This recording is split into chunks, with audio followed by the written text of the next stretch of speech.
on many people's, I mean, we're here mainly talking about international security, but many people also have another question in mind. So what about Egypt?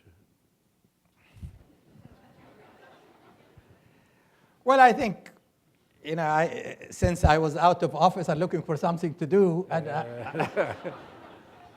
I can guarantee one thing, that having known and admired Mohamed and his wife greatly over many, many years, his wife, who almost divorced him when he did the third term as director of IAEA, had him swear in blood the commitment that he was going to retire when he left the IAEA and going to meet his granddaughter, who's 2 years old, and spend some time together in a very nice house in the south of France. So that was the scheme, not yes. looking, and maybe come and visit us from time to time. Yeah. So that was the extent of the work plan. Okay, so go ahead. Well, Graham, I always believe that, any system that is not empowering people is going through a dead-end street, frankly. And I've seen the Arab world getting from bad to worse. I mean, I've seen the Arab world disintegrating. If you look at the Arab world right now, there is at least 4 or 5 civil wars, or,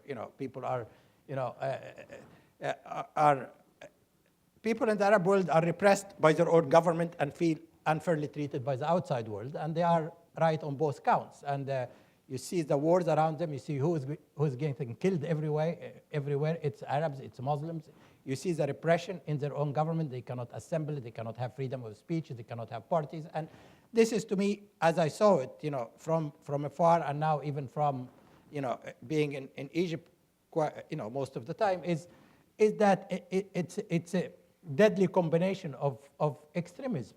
If when people lose hope, when people feel humiliated, I mean, that is the absolute recipe for being radical. And then, as I always say, I mean, people are the result of their own environment.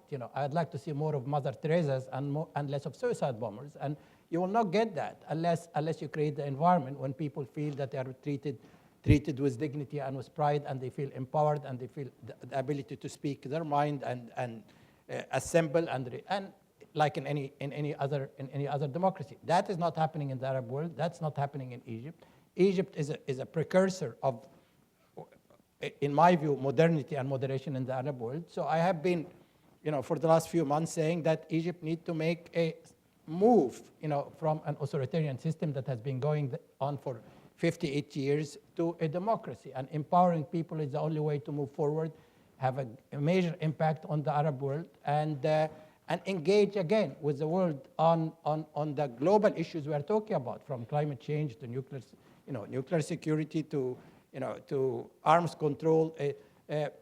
These are, this is, to me, is inevitable. And in a world, particularly after the end of the Cold War, when you have almost like everybody and his brother become a democracy, we need to get the Arab world to join the group, and not continue to live in a system that is dysfunctional, in my view. And stability is based in a regime that is supported by its people, and not a regime that is suppressing its people. And that's, I have been, for the last at least few months, calling for peaceful change in Egypt through making people understand the linkage between democracy and between economic and social progress and social justice. You have mentioned I've been vilified by the Bush administration, but that was child play in comparison with the vilification I'm getting now in Egypt, But I will continue to speak my mind. I believe I am on the right track. I believe this is an inevitable course of action, and I am still quite hopeful that basic freedoms, you cannot deny people basic freedoms, and this is if you want people to behave, to act as human beings, you have to treat them as human beings. That's as simple as this.